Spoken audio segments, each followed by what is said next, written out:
This is a true story. My son and his wife left me at the airport, with no money, no luggage, and no way home, but what they didn't know was, I wasn't stranded. I was on my way to change everything. You'll figure it out. That's what she said, not with anger, not even with guilt, just casually, like she was commenting on the weather. We only got you a one-way ticket, my daughter-in-law added, adjusting her expensive handbag. You've got your phone. Call someone, or sell it if you need bus money. Then she smiled and turned away. My son didn't stop her. He didn't even look at me. And just like that, they walked through airport security, without me. I stood there in the middle of the terminal, holding my purse like it was the only thing keeping me from falling apart. No suitcase, no boarding pass, no plan, just a printed itinerary that suddenly meant nothing. The airport was loud. Announcements echoed overhead. Suitcases rolled past me. People laughed. Lives moved forward. But mine felt like it had stopped. I remember a woman glancing at me. Her eyes dropped to my empty hands. Then came that look, that quiet, polite pity, and I hated it. Just hours before, I believed I was part of something. A family trip, they called it. A chance to heal, to move forward after my husband passed away. 42 years of marriage, and now I was alone. They said I needed a change of scenery, said it would help me stop crying, said it would be good for me. So I believed them. I even helped pay. I sold my jewelry, pieces my husband had given me over the years. Everyone's contributing, they said, but now I realize AB was the only one who truly paid. At the check-in counter, something felt off. They all had first-class tickets, virality boarding, matching luggage. But I told myself it didn't matter. We were still going together, right? Then the airline employee looked at me and said, "Mom, there's no return flight under your name." That was the moment. The moment everything broke. I walked over to them slowly. My hands were shaking, but my voice stayed calm. "There's been a mistake," I said. "They don't have my return ticket."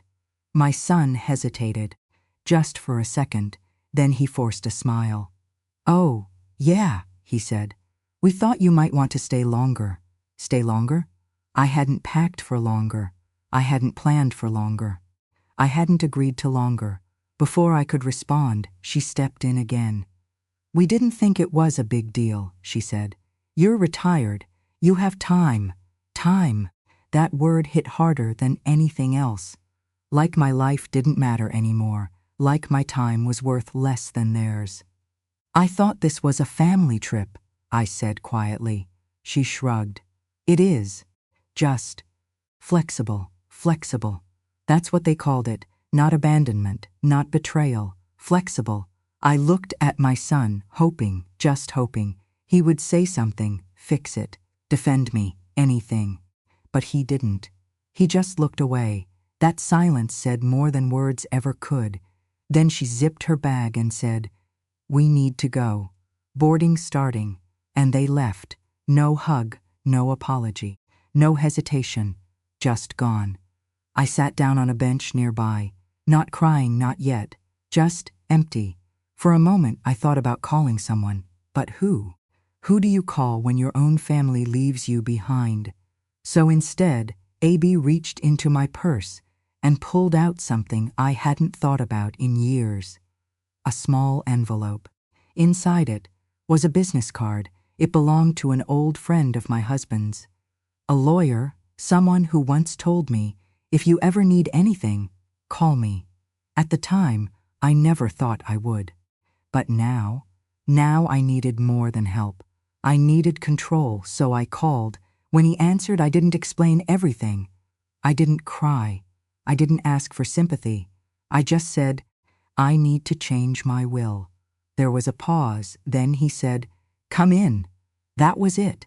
That was the moment I stopped being a victim and started taking my life back. I didn't follow them to the gate. I didn't chase them. I didn't beg. Instead, Abby walked out of that airport. Because I wasn't stranded, I was redirected. The lawyer hadn't changed much. Older, yes, but still sharp, still calm, still someone who listened. I want to remove them, I said. My son, his wife, all of them.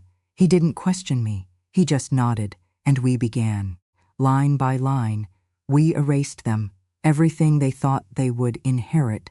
Gone. The house, the savings, the land, all of it. But I didn't leave it empty. I gave it to something better. An organization that helps elderly people who've been abandoned or taken advantage of. People like me, because I realized something that day. Family isn't defined by blood. It's defined by behavior. And they had failed that test. I didn't go back home, not right away. Instead, AP moved somewhere new, a quiet place, a place where people actually saw me, spoke to me, respected me. For the first time in months, AB felt peace. No tension, no judgment, no feeling like I was in the way. Just space to breathe. I made new friends, real ones, people who cared without expecting anything in return. And slowly, AB started to feel like myself again, not just a mother, not just a widow, but a person. 6 months later, they found out. Of course they did. My phone started ringing, over and over. I didn't answer. Then came the messages, the apologies, the excuses. We didn't mean it like that. You misunderstood. Can we talk? But the one message that stood out the most was this: Mom, at least let us keep the house. That's when I knew. They weren't sorry for what they did.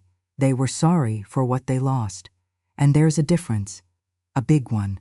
I didn't respond, not with anger, not with revenge, just silence. Because sometimes silence is the loudest answer. They had their chance, they made their choice. And now AB made mine. I chose peace. I chose dignity. I chose myself. They thought leaving me at that airport would break me. They thought I would beg, cry, chase after them. But they were wrong. Because that day, they didn't abandon me. They freed me. And the moment they walked away was the moment I finally walked into the life I deserved.